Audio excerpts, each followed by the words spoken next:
بسم اللہ الرحمن الرحیم۔ السلام علیکم۔ ذوالقرنین کا گزر ایک ایسی صالح قوم پر ہوا جو راہ حق پر گامزن تھی اور ان کے تمام امور حق پر مبنی تھے اور ان میں اوصاف حسنہ بدرجہ کمال موجود تھے۔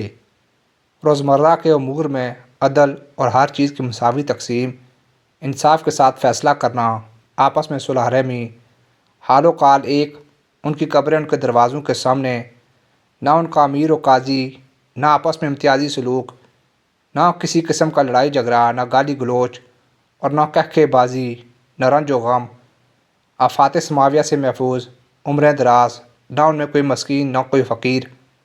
ذوالقرنین کو یہ حالات دیکھ کر تعجب ہوا اور کہنے لگے کہ تم لوگ مجھ کو اپنے حالات سے مطلع کرو، کیونکہ میں تمام دنیا میں گھوما ہوں اور بے شمار بحری اور بری سفر کیے ہیں، مگر تم جیسی صالح اور کوئی قوم نظر نہیں آئی۔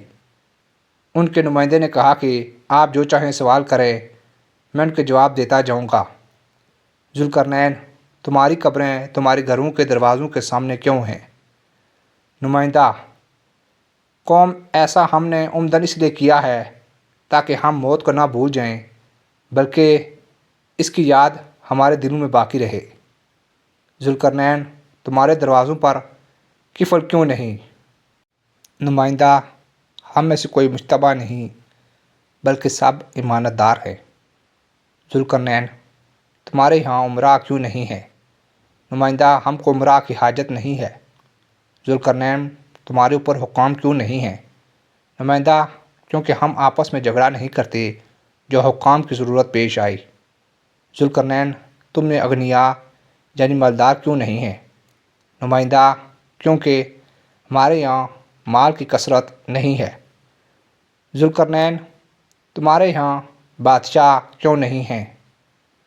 نمائندہ: ہمارے یہاں دنیاوی سلطنت کی کسی کو رغبت ہی نہیں۔ ذوالقرنین: تمہارے اندر اشراف کیوں نہیں؟ نمائندہ: کیونکہ ہمارے اندر تفاخر کا مادہ ہی نہیں۔ ذوالقرنین: تمہارے اندر اختلاف کیوں نہیں؟ نمائندہ: کیونکہ ہمارے اندر صلح کا مادہ بہت زیادہ ہے۔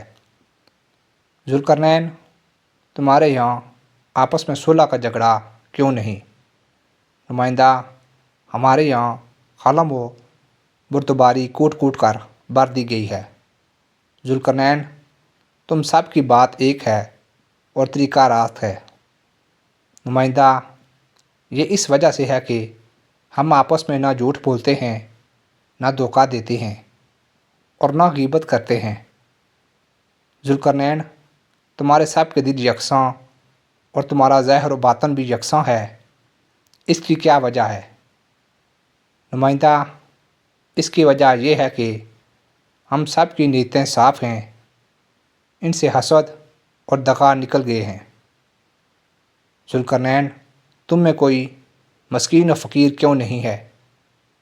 نمائندہ: کیونکہ جو کچھ ہمارے یہاں پیدا ہوتا ہے ہم سب اس کو برابر تقسیم کر لیتے ہیں۔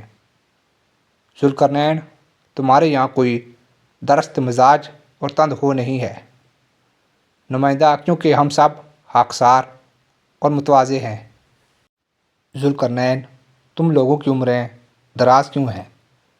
نمائندہ: کیونکہ ہم سب ایک دوسرے کے حق کو ادا کرتے ہیں اور حق کے ساتھ آپس میں انصاف کرتے ہیں۔ ذوالقرنین: تم باہم ہنسی مذاق کیوں نہیں کرتی؟ نمائندہ: تاکہ ہم استغفار سے غافل نہ ہوں۔ ذوالقرنین: تم غمگین کیوں نہیں ہوتے؟ نمائندہ: ہم بچپن سے بلا و مصیبت جھیلنے کے عادی ہو گئے ہیں، لہٰذا ہم کو ہر چیز محبوب و مرغوب ہو گئی ہے۔ ذوالقرنین: تم لوگ آفات میں کیوں نہیں مبتلا ہوتی جیسا کہ دوسرے لوگ ہوتے ہیں؟ نمائندہ: کیونکہ ہم غیر اللہ پر بھروسہ نہیں کرتے اور نہ ہم نجوم وغیرہ کے معتقد ہیں۔ ذوالقرنین: اپنے آباء و اجداد کا حال بیان کرو، وہ کیسے تھے؟ نمائندہ: ہمارے آباء و اجداد بہت اچھے لوگ تھے، وہ مساکین پر رحم کرتے اور جو ان میں فقیر ہوتے ان سے بھائی چارہ کرتے، جو ان پر ظلم کرتا اس کو معاف کرتے، وہ ان کے ساتھ بردباری کا معاملہ کرتے، آپس میں صلح رحمی کا معاملہ کرتے، نماز کے اوقات کی حفاظت کرتے اپنے وعدوں کو پورا کرتے تھے۔ اسی وجہ سے اللہ تعالیٰ نے ان کے ہر کام درست کر رکھے تھے، اور جب تک وہ زندہ رہے ان کو اللہ تعالیٰ نے آفات سے محفوظ رکھا، اور اللہ تعالیٰ نے اب ان کی اولاد یعنی ہم کو بھی انہی کے نقش قدم پر ثابت رکھا۔ یہ سب باتیں سن کر ذوالقرنین نے کہا، اگر میں کسی جگہ قیام کرتا تو تمہارے پاس کرتا، لیکن اللہ تعالیٰ کی طرف سے مجھے کہیں قیام کی اجازت نہیں، اس لیے معذور ہوں۔